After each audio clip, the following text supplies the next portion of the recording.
अस्सलाम वालेकुम फ्रेंड्स, क्या हाल है। मैं हूं आपके साथ अदनान और आज मैं आपके लिए लाया हूं दालचीनी का कहवा, जो कि हमारी सेहत के लिए बहुत ही फ़ायदेमंद है। बच्चे बड़े सबके लिए इतना मुफीद है कि आप इसके फ़ायदे सुन के हैरान रह जाएंगे। वीडियो को पूरा देखिएगा। यहाँ पर हमने 500 ml पानी ले लिया है।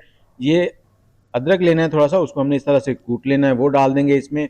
और अब लेनी है हमने दालचीनी। दालचीनी आप लेके इसको छोटे छोटे पीसेस में करके डाल दें, लेकिन दालचीनी जब भी इस्तेमाल करें उसको धो के फिर इस्तेमाल करें। अगर उसका घर में पाउडर बनाएं तब भी उसको धो के सुखा के फिर पाउडर बनाया करें। और इसके साथ ही यहाँ पर हमने थोड़ा सा गुड़ डाल लिया है। अगर आप अपना वजन कम कर रहे हैं तो गुड़ की ज़रूरत नहीं है, गुड़ को स्किप कर दें, आप शहद का इस्तेमाल करें।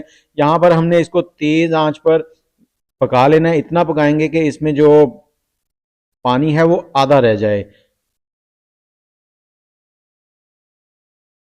बहुत ही लाजवाब चीज़ है। और आप कौन से शहर में बैठ के हमारी वीडियो देख रहे हैं, तो ये देखें 10 मिनट लगे हमें कुछ, और ये इस तरह से हो चुका है। इसकी रंगत भी चेंज हो गई है। और अब हमने इसका फ्लेम ऑफ कर दिया है और इसको थोड़ी देर के लिए कवर करके छोड़ देंगे।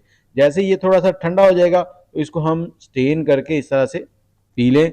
आप इसको अगर वेट लॉस के लिए इस्तेमाल कर रहे हैं तो सुबह 10 बजे के टाइम पे, और अगर आप खांसी नज़ला ज़ुकाम इन चीज़ों के लिए इस्तेमाल करना चाहते हैं तो रात को सोने से आधा घंटा पहले इसे पिएं और ज़िंदगी के लुत्फ़ उठाएं। साथ में थोड़ा सा नींबू का इस्तेमाल कर लें, बहुत ही लाजवाब चीज़ बनेगी।